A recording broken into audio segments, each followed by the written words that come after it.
I'm Chris Mikowski. Welcome to the Emerging Civil War podcast. And joining me is our newest colleague, Madeline Feierstein. Madeline, how are you today? I'm doing great. Thank you so much for asking. And yourself? I'm hanging in there. Thanks. Nobody ever asks that. They're always just like, oh, Yeah. thanks. Thanks for having me. So I'm having a great day and an even better day Excellent. now that I'm getting to talk with you. Oh, So, wonderful. Good. yes. So, Madeline, you join us from outside the great city of Washington, D.C. You've been doing a lot of really good local history stuff, but you've got some pretty wide ranging interests. So, we thought we'd talk a little bit about that today, so our ECW crowd can get to know you a little bit. So, Great. what's the one thing you think everybody needs to know about you? If they were to just stop listening after this question, what do they need to know? I think it's very important people understand I come from a criminology background, and it fuels a lot of how I write and how I do research. In my undergraduate studies at George Mason University in Northern Virginia, I was very interested in like crime data, crime statistics, and, and essentially investigating investigations and um, kind of delving deeper past the surface level information. And how I write is very much social sciences influenced by that. And it did fuel the topics I have come to love and enjoy. There was an interesting pipeline for me from studying historic prisons to then Civil War prisons. But that's a very important thing people should understand is I grew up actually watching a lot of true crime shows, studying this stuff, and that I did honors level research on crime, which led me down this whole pathway. Yeah, so my daughter actually had a criminal justice background when she went to college, and so Yeah. I've had many long conversations talking about crime and serial killers and all that stuff. Mm. She went into law enforcement for a while, Very and it's cool. a fascinating field, and it's Yes. a super dynamic field, and it's interesting to think about that juxtaposed against sort of what we think of as Civil War history.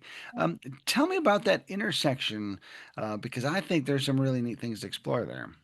It's the same stuff, you're just plopping it in a different time period. So, a lot of what I wrote about in my master's thesis was about, well, what kind of crimes and responses were happening when the Union occupied Alexandria, Virginia, where I live.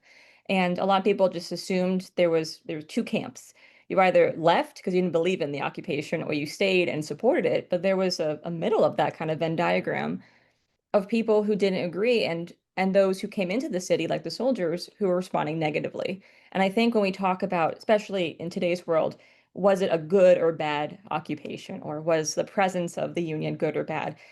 It's a spectrum of situations. It's not a yes or no answer. It's not black and white. And that's what I've come to take from my undergraduate studies was it's not just crime cases, personalities can be muddied and they can be a mix of a variety of factors. And what causes that spectrum of circumstances? Because I mean, we think about everyone sort of reporting to their barracks and having these pretty regimented schedules, but obviously there's the opportunity for um, mischief, I suppose, for Yes, that's exactly the word. Yeah. but also an opportunity for good works as well. So again, I don't want to stereotype, but you know, think about like kind of maybe what our standard stereotype might be, and yet Yeah. we've got this spectrum. Tell me about that. To be honest, and I'm just going to use Alexandria as the case study here. That's what I studied the most. They didn't really know what they were doing in the first few years of the occupation. This was really the first time this is happening at this scale and for these reasons. So they made a lot of mistakes, and they being the military government.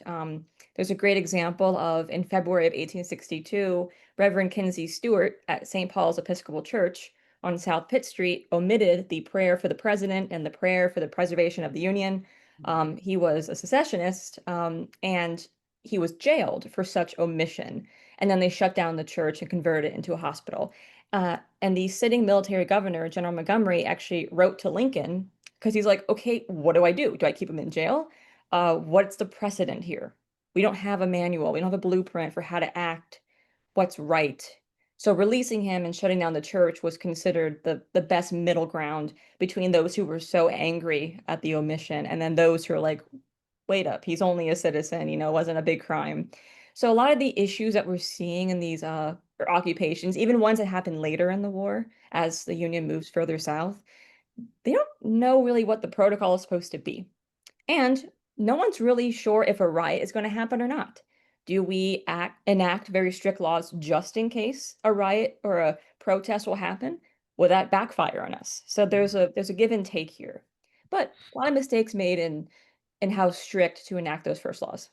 So, And when you talk about like they don't know what they're doing, and the uh-huh. case you talk about there, where you've got potentially a freedom of speech issue and a freedom of religion issue Yep. enshrined in the Constitution, Yes. and yet we're in a time of war, that really presents some gray area right away. Yes.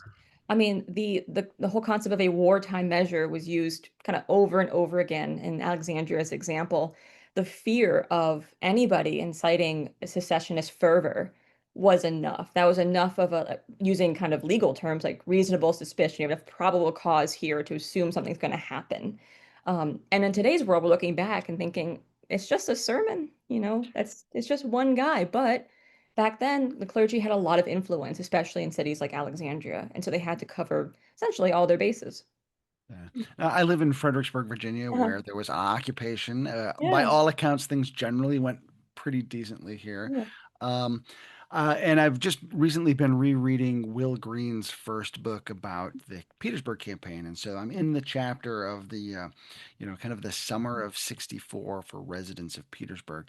And they Mhm. have their own army as opposed to an occupying army, but they have their own Confederate army and there are these spectrum of events similar to I guess what you've alluded to about where soldiers are doing really good things for the community and they're like stealing people's radishes from the garden at night, and that kind of stuff too, and everything in between. So I suppose like just you've got a big bunch of people gathered in an area, stuff's going to happen.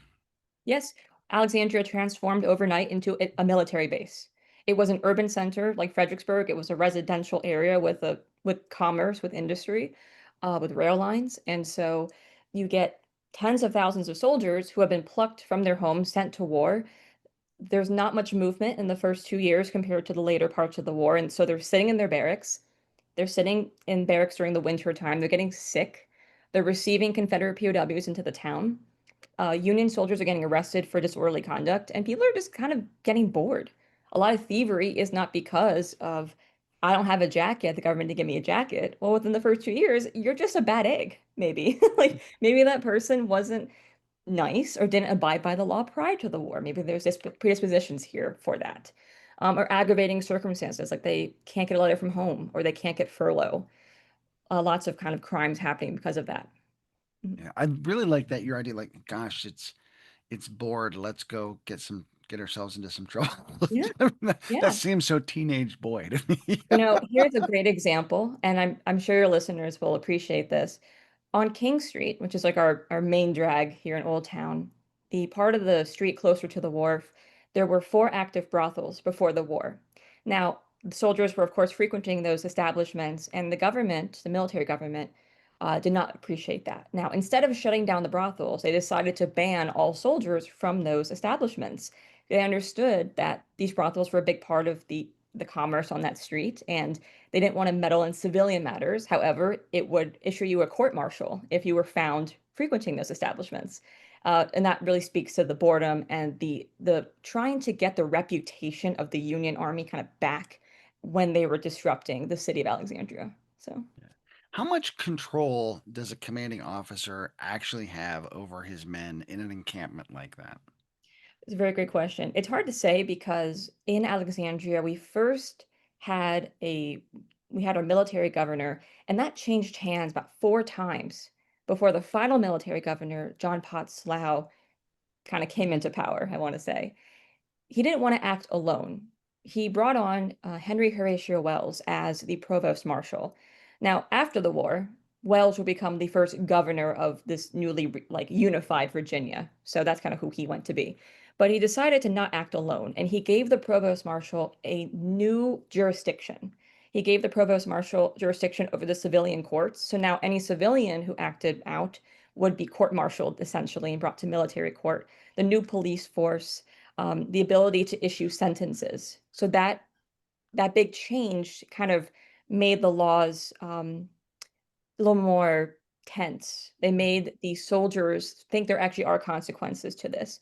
When Governor Slough started in August 1862, the announcement that announced him right below it had a big curfew law right off the bat. So soldiers, they were in their barracks by 9 o'clock, all businesses to close by 9:30, and all civilians in their homes by 10 o'clock. So he was kind of, essentially, lack of better words, taking no prisoners, Right. showing no mercy. So it was a hard thing to do. Um, they realized, though, at the end of the day, this is no longer the municipal city of Alexandria. This is a base, and this has 25 forts around the city now. The wharf has been commandeered. He's not really caring about the civilian life as much. All civilians are now going to be subject to military law, essentially. He didn't really have a That choice. is that's a huge transformation Yes. conceptually, going from municipal entity to Yeah. military base. What does that do to the city of Alexandria? And essentially destroyed it physically and economically. After the war, they were over $1 million in debt in those days dollars. The city never truly recovered, and I will say the biggest damage to the city was that it got overshadowed by Washington. The city was so physically transformed by the confiscation. Not every civilian who left for the Confederacy came back, and the railroads have been confiscated. A lot of the industry was just physically amuck. The city did not bounce back and become the elite colonial like port city that it used to be. Of course, Alexandria matters. If you visit DC, usually you go and visit Alexandria for a day. We have amazing museums and history here. But Washington really boosted up as a city to live in, number one, and also where all the action was going to be and where the industry is now. So when the Union left around 1869, officially, um, there was a lot of paperwork to be done, a lot of things to rectify. The Southern Claims Commission alone had thousands of cases to go through, people filing for compensation. Literally, I read one where a guy just said, I need some money for the hay you took for your horses, something very small like that. Whereas others are like, my entire house was a hospital and I need to redo the floors because it's really gross. Yeah. So a lot of people lost faith in the city itself, how it kind of let itself be taken. Um, that's a different story. Yeah, yeah. Do they have much choice? You say that how they let themselves be taken. Do they have much choice about that? No, it depends on how strong your beliefs were. Mhm. So, secessionism as a belief was not allowed in the city of Alexandria during this time. They did not allow any type of freedom of speech to express those views. They said, fine, if you want to be secessionist, go to Dixie. Don't stay here. They considered it a security issue due to the whole reason why Alexandria was taken in the first place, to protect Washington. It was the buffer between the Union and the Confederacy. It was the only way to really protect it from invasion, which of course rerouted battles later like Antietam and up through Gettysburg because they could not break through Northern Virginia that way. So no, they didn't really have a choice. Those who chose to stay, though, again, there's a spectrum. It doesn't mean you like it. It doesn't mean you like being occupied by military forces. It doesn't mean you like seeing thousands of wounded soldiers outside your window or having Confederate POWs paraded down the street. There's a anyone would kind of feel like their way of life is gone, even if you were a unionist, right? Hmm. Yeah. So, what was it like on a day-to-day basis to be there in this city turned military base? You've chosen to stay for whatever reason. Yeah. What's that like? For those who stayed, they were able to still conduct their business as usual. A lot of the businesses kind of shifted, of course, to more military need. Anyone that wanted to help in the war effort could. Maybe if you were a blacksmith, you would help make weapons or help repair weapons. The ports, there was not a lot of commerce coming into the port. So most of the civilians had left, but there were many people who came into the town, like the officers, or people who were working for the provost marshal. We also had a large number of veteran reserve corps stationed in Alexandria. Those who were not deemed fit enough for active duty, they were reassigned to guard duty or clerkships or being nurses, any type of desk work for that. A lot of surgeons who were sent down to the Department of Washington, which included DC and Alexandria, were assigned to one of the 30 hospitals. So if you think about a day-to-day life, it's busy. Mhm. It's loud. Um, there was a lot of industry before the war, but Alexandria still prided itself on having this antebellum charm to it. this kind of quaint slowness that the other industrial cities like Baltimore and Philadelphia did not have. Um, it was the in the middle between, Baltimore and Richmond, and so it was kind of a jumping off point for a lot of people heading south, especially with the rail lines. So it lost a lot of that quaintness that it had before.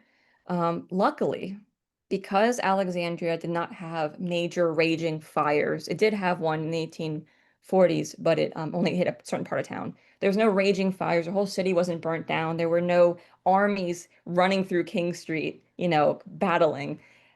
So much of it is well preserved. And that's a big reason why I cherish Alexandria's history, because you can walk down the street and you can look and see the exact same building that was there in the 1860s, and things like that. But a lot of the civilians who did remain understood that you can do your job, do your business, but your customers are now soldiers or officers, not really any other civilians.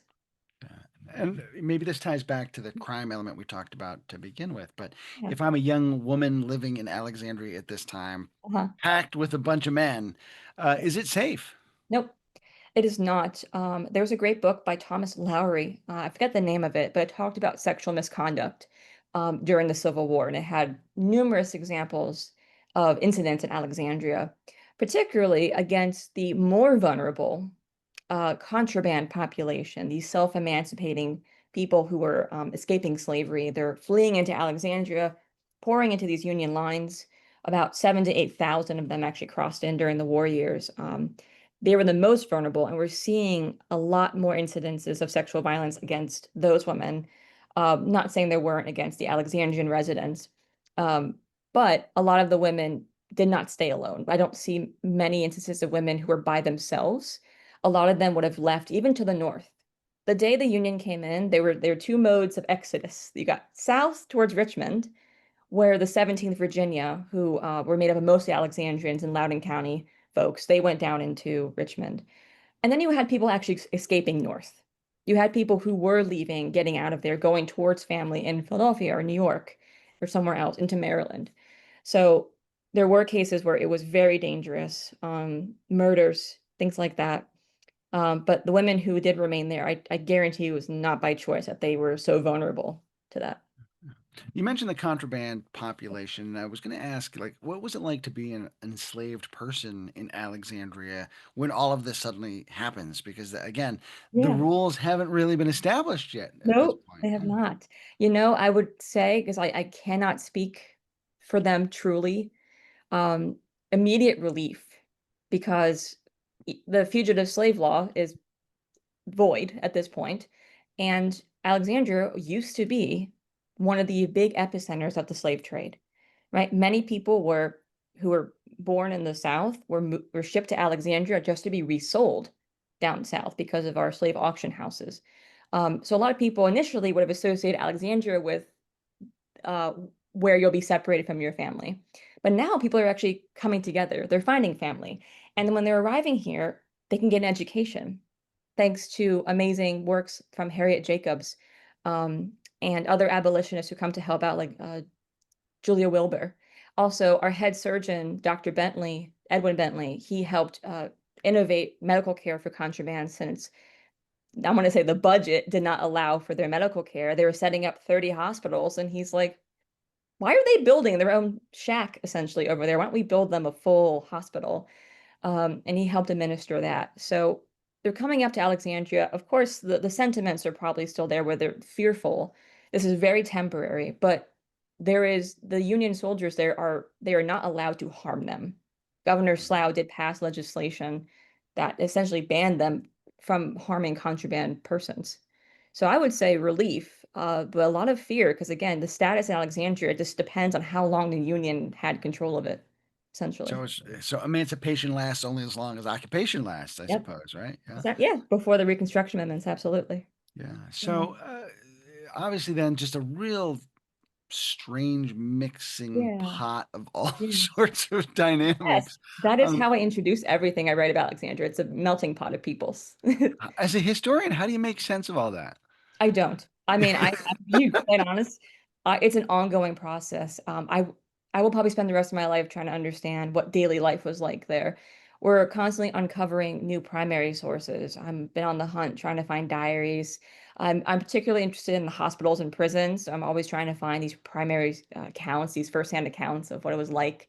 Um, I work at the Fendall House in Alexandria, which was one of those 30 hospitals. And we were so fortunate to connect with a descendant of a soldier who died at our hospital. I have an article about that actually coming out in September on ECW. Um, but yeah, I will always be on the search for the essentially the essence of Civil War Alexandria. What makes this also fascinating for not just me, but for readers and viewers is we publish a lot about it. There's a lot of information on Civil War Alexandria. We have like the Historic Alexandria page has so many resources and information. We know so much, but there's so much we still don't know. And a lot of times, the history of Alexandria has been overshadowed by the history of DC. Mhm. People don't realize for a while that Civil War Alexandria is not Washington, D.C. They see a hospital name and think it's in the district, and actually, no, it's on King Street or it's next to Fendall House. So I really wanted to emphasize in my past work and what I'm going to do going forward to put Alexandria a little bit more on the map. People Mhm. like to say, oh, it was occupied, end of story. They had 25 forts. Cool. So that means nothing happened inside those, within those forts, right? Uh, But no, there's a lot that still needs to be discussed. Well, it seems like a really interesting mix of military and social and economic and medical. I mean, and so, Very much. I mean, just lots of intersections there to explore.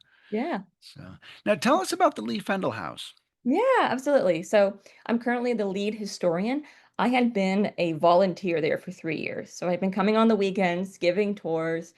In August 2022, the executive director at the time had gone to the National Archives and scanned hundreds, and I'm going to say about 800 pages of the medical ledgers from our hospital, Grosvenor Branch. And she came back, and of course, she has like 100 million things to do. She goes, yeah, we have to transcribe these, and I don't really know when I'm going to do it. And I asked, hey, would you mind? I mean, I'm just sitting here giving tours. Can I do it for you? Well, 1,700 entries later and 2 years of work, we now have transcribed the medical ledgers. So it's funny, my introduction really to the Civil War hospitals and prisons realm started with Lee Fendall. Um, I was very attracted to volunteering there because it was a hospital at one point. This house, though, has so much more history. It was built in 1785. It was a residence until 1972. It hosted 37 members of the Lee family until they sold the house in 1903. It's also the final home of labor leader and activist John O. Lewis of the United Mine Workers of America. So a lot of people are Oh, familiar with his work in getting like pension checks established, yeah. workers' compensation, things like that. So the house is pretty much frozen in time. There hasn't been a lot of renovations done to it. We have our original Civil War staircase, so from 1850. And so when you walk up the stairs at Lee Fendall, you're walking on the exact same staircase all the surgeons did, the officers, the wounded soldiers. Our floorboards, the original ones, are covered, but it's warped because of humidity. So you can see the original Civil War floorboards. And would I love to rip up those floorboards and see bloodstains? Yes, that would be very expensive though, and put us out of commission. Yeah, we're a small house museum nestled in Old Town, but we're a private museum, 501(c), so we're not part of the city's kind of network of sites. Yeah. But we're one of the oldest homes and one of the few remaining 18th century homes in town. So I think of Mercy Street when I'm thinking Yes, about little yes. hospitals like that. So if folks are familiar with that Mhm. TV series, how accurate is that Yes. to what I'm you so glad guys you kind of experienced there in the house? I'm sure you got that question a lot. I do get that question a lot. So at the museum, I give the Civil War hospital tour. One of the things that came out of this transcription was, hey, I'll make a tour out of it. Now we actually know how many soldiers died here. We know why they were here, the names of the surgeons and everything. And then that is the number one question I get on that tour. Uh, I would say for a TV series that's meant to be dramatic and sensational, it does a very, very good job. There is one thing that does bother me as a historian. They talk about blood transfusions. And the whole series takes place at the Mansion House Hospital, which was the Mansion House Hotel. It no longer exists, but it once stood in front of the Carlisle House, which was built in 1754. Um, in the series, they talk about the blood transfusion occurring at Mansion House. Now, this was supposed to be the first blood transfusion of the Civil War, and they showed how difficult it was to actually do it, right? Like, how do you actually transfuse? How much blood? How little? What happens if the blood's diseased? They have no idea what a blood type is, so they're just sheer luck at this point. What is missing from that series is that that actually happened at Lee Fendall. We Yeah. had the first successful blood transfusion, not just of the Civil War, in the Western Hemisphere. So we love that accolade. And that was actually performed by Dr. Edwin Bentley, the head surgeon of all 30 hospitals, on Private George Cross from the 1st Massachusetts. He was 19 years old. He had been wounded at the Battle of Petersburg, and it took him 3 weeks to get to our hospital, likely a Mm. combination of rail lines and hospital ship. He had had a wound, a gunshot wound to his right knee and right ankle. Now, the likely course of action was amputation, but he had lost so much blood on the journey. Dr. Bentley was not really fond of performing that operation. So they tried a blood transfusion, and as we know, they've been trying this forever. This has been not a new thing. And according to Dr. Bentley, in his medical records, he took the blood of a strong, healthy German, so a patient who was nearby, who happened to be of German descent and quite healthy, and they used the hypodermic syringe, which must have taken forever, but it was successful. Now they deemed successful because they were able to actually amputate that leg about a month later in August of 1864. Private Cross lived and he was discharged in January. He did die, though, in 1867 from a blood clot that formed at that amputation site. Mm. But it was a successful operation. So that did Mm. happen on our first floor at the Lee Fendall House and not at the now demolished Mansion House Hotel. So, other than that, though, the series does speak very well about the contraband population. It does give a very accurate representation of the sense of new freedom they got. There's a spotlight on Miles, this boy who's still enslaved, with this woman who's, I believe, the mother of one of the surgeons at the hospital, and they're from Maryland. So they were still allowed to keep their enslaved population in Maryland. And then he literally just runs away. He sees free contraband boys playing in the street. And they're like, hey, come with us. Get away from that lady. You don't have to be with her anymore. You can be with us and be free. And he just runs away and he's never seen again. But then we have situations where people are in danger, right? And that is very true. We see the chaoticness of the hospitals. And of course, there's so much that is very dramatized, but the people did Sure. exist. Those were real doctors and real nurses there. So I really appreciated that they used the actual historical figures. Yeah, Yeah. yeah. Even if they stole your thunder, right? We won't give them any hate for that though. I mean, at least they talked about it. So And people have heard me tell this story before. When I would work at Fredericksburg in Spotsylvania National Military Park, and people would come in and like, I saw the movie Gods and yeah. Generals, and I wanted, and it's like, at least you've come in the door. So I'm glad that did its Yeah. job. Now let's talk about the real history. Yes. So yeah. Mhm. So Alexandria really suffers through this Mm. occupation, doesn't recover, doesn't bounce back the way it does. And yet, Alexandria today is a wonderful place to visit. So, Very much. at some point, some light switch flipped Yeah. and something happened. How does your city come back to life? The city has always had a booming tourism industry. I mean, when John L. Lewis was living in the home in the 1940s and 50s, um, he put the house on a historic home walking tour. Because this was an example of a southern city that had not been ravaged by fire or the Civil War, it was unique. It still had its colonial homes. The streets were still essentially the same name. There were so many associations with George Washington, which did help keep the city afloat financially and with historic preservation. Um, Alexandria claims Washington as a native son due to how close Mount Vernon is to the city. Sure. We have the home he had in Alexandria has been rebuilt. Christ Church, where he prayed, his pew is preserved. There's a lot of things that have helped boost it up in terms of tourism. There is a little bit of a darker side to that, though. Alexandria has a very unfortunate history with the Lost Cause. Mm. The same Christ Church, which is a huge tourist destination, an amazing establishment here in Old Town, how it was in the 1860s and 70s and 80s is not how it is today. Today is a very tolerant building, very tolerant organization. But back then, they were huge supporters of the Lost Cause. They helped found or basically they had a lot of members of that church join. the UDC chapter in Alexandria. And they also hyped up the Robert E. Lee Association because while Washington is a native son, so is Robert E. Lee. He moved to Alexandria when he was about 4 years old and lived across the street from Lee Fendall until he went to West Point. So Yeah, it is where his formative years were. It's where he was educated. It's where he grew up. And before he took command of the Confederate Army for these forces, he paced around Lee Fendall. He paced around the neighborhood and was talking with his cousin, Cassius Lee. Hey, what do I do? So we have a double-edged sword here. We're hyping up our colonial history or George Washington connection, but there's also the lost cause, and that did help preserve financially a lot of the city because a lot of donations came from there. sure. A lot of the families did choose to come back a little bit after the Civil War. The Lee family did come back to the house around 1870. So it took them about, a couple of years, but they did come back and occupy the house. So that does account for a lot of why the city essentially is still standing and hasn't been 100% demolished yet. Yeah. So, Let yeah. me ask you about the George Washington connection a Yeah. little bit, because here in Fredericksburg, we also claim him as Yes. a native son. Your boyhood home is here. Um, Yeah. and when the Union and Confederate armies occupied the area in the winter of 62, 63, Washington's birthday comes up in February. Mm, Both sides really try to claim Washington as their own, right? Like, and they really try to have ownership of Washington yeah. and his memory and the iconography that he brings. Um, Yeah. how did they use Washington there during the occupation? I mean, I don't, maybe you've not read anything, but it seems like that'd be a Yeah. thing.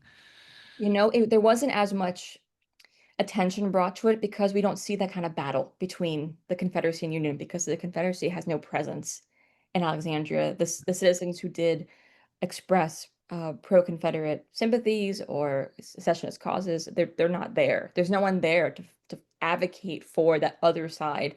So people came and visited. They did not destroy, right, the pew at Christ Church. They respected that.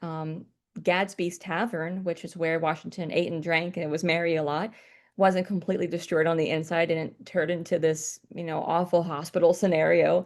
There was respect for those sites. And there was respect, of course, for Mount Vernon, which has a whole different history with the Right, Civil War that I won't go into. But no, there wasn't as much attention as you would think brought to that. Um, this wasn't considered the Second American Revolution for the Union. right, So essentially, they're just like, yep, we're just continuing Washington's whole gig here. We're continuing his whole mission, you know, as is. They're not yeah, going to really acknowledge it, but they're also not disrespecting it. So there's not much yeah, talk about it, yeah. as you would think. That's pretty fascinating though, Yeah. because he's such a powerful symbol, you know. Yes, he is very much. So Yeah. let me shift gears just a little bit. Okay. Let me just ask you what your Civil War origin story is. Yeah. Like, what gets us to this point into this Right. conversation? Right. So as I said, I was in criminology, and to be honest, I wasn't super focused on the Civil War while I was in my undergrad program. But I will say my interest in the spooky and the morbid started a little younger.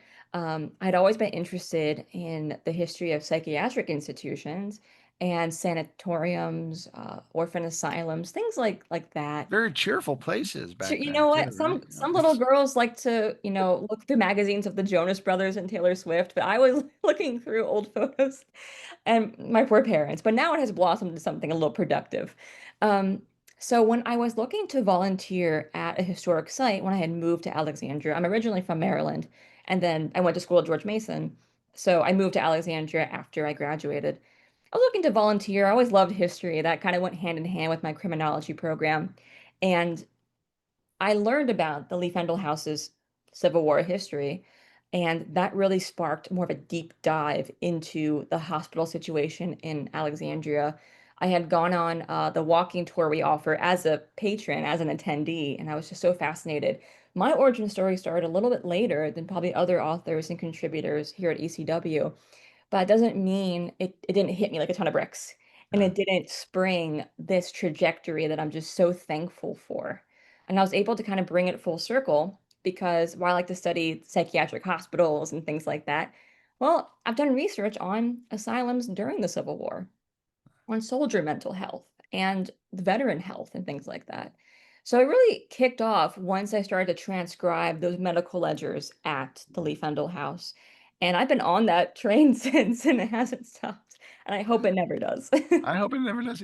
That is the most unique Civil War origin story I've ever heard. Because usually it's like, I went to Gettysburg or I Yeah, saw this movie. It's like, I yeah, transcribed medical journals. yeah. That You is something.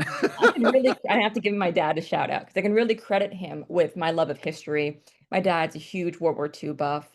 My namesake, my great grandfather, had served in the Navy during World War II. He was a surgeon, and I just think maybe in the periphery, the exposure to military medicine or the exposure to like deployment and the stories he would share about his time in the Pacific kind of just trickled down, and just the interest in warfare, the interest in things like that. My dad loved studying World War II Navy things, so Yeah. I took a little different track, but it's all very related at the end. Yeah. Yeah. So, where do you see your research taking you in the near future? Mhm. Because obviously you can't necessarily predict the far future, but Of where do you course. think it's going right now? Well, I have about 5 book titles I wanna work on between now and 2030. I have, there's so many things I wanna write about, and that's why I'm very grateful to have a platform like ECW because even the most niche, weird, small things I find interesting, I'm sure someone else will. Um, I definitely want to publish. I'm currently working on transforming my master's thesis into a full-fledged book. I wrote about 150 pages for the thesis, and I'm trying to double it. It's a lot harder than people think because I was writing very academically. I was writing really concisely in order to not make it a 300-page thesis. Yeah. I was writing about the military occupation of Alexandria. I was writing about how they were able to control all this crime. Was it effective? Was it just? Was it worth it, coming down here? So for me, I see my research becoming published more so. I see actually printing books. I love giving lectures. I give probably 10 lectures a year now, it seems, on a myriad of subjects. And I love bringing history out to the public. Um, to me, and as someone who is in the younger generation, I want to make sure history is more approachable and more accessible to this new generation, not just in the form of videos and TikToks, but in the language we use. There's this odd barrier with how it's talked about. So if someone's not academically trained, or maybe they're not militarily trained, don't understand the corps versus a regiment versus a brigade, you can get lost in a lot of that stuff. So something that I really like to do on my tours and in my writings and my lectures is demystify a lot of this and relate it to everyday people, relate to examples they know. I want to continue giving lectures, continue writing. I'm very excited to be able to attend the conference next summer. I could not this year due to my commitments at Lee Fendall, but that's what I want. I just want to keep doing what I'm doing and hope to Yeah, reach more I people. would love an ECW book that sort of told the medical history of the war. I mean, I'm just saying, Yeah, it's just, it's so fun. Yeah. So before we wrap up, and Mm, I'm gonna maybe put you on the spot, and okay. if you feel that way, I apologize. And you can plead the fifth. So Okay. as we talk about the occupation in Alexandria, Mhm.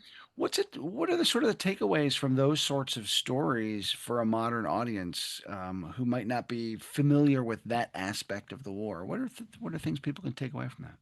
I want them to understand the Civil War was not just about battles, and it's not just about medicine, that there are these stories that get lost, the civilian stories. And there's been, thankfully, so much more effort in recent years to talk about not just the women's perspective or the children's perspective, but also what's it like to actually live through this war? It also makes it seem like it wasn't so far away, which we know the war wasn't that far away. But for a lot of people, they cannot drop themselves in 1860s times. So when I walk around Alexandria and point out buildings, I kind of make it seem like, hey, if you guys had gone to your shop and it was surrounded by soldiers, or there was a guard now in front of your house, you know.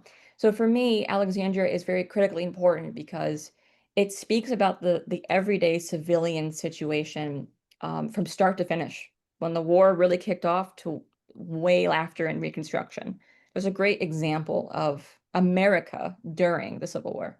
Yeah. Yeah. Wow. I mean, it's fascinating to me that you know, being a Marylander and then I you transplanted to Alexandria. You did. obviously love the place though. Like, Oh, yeah. did they have like a secret potion or like is there Yeah. some place that sells desserts that just got you like, ooh, this is it? You know, like what did Mhm. it? Yep. So my family lovingly says I defected to Virginia when I came across the river. Um, no, I loved Maryland history all my life, and I had not spent a lot of time in Alexandria despite living only 30 minutes away from it, on the other side of DC. Uh, for me, Alexandria it was all compact. Like if you just drive through Old Town, you're passing 300 years of history, you don't even realize it.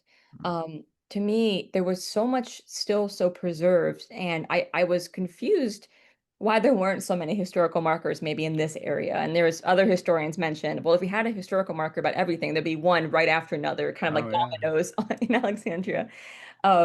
It had a spell on me because of when I realized really how many hospitals were here, how many prisons, and how they are all in these neighborhoods. And that when I looked around, there's people mowing their lawn, walking their dog, and I want to shake them and go, "Do you not realize what is here?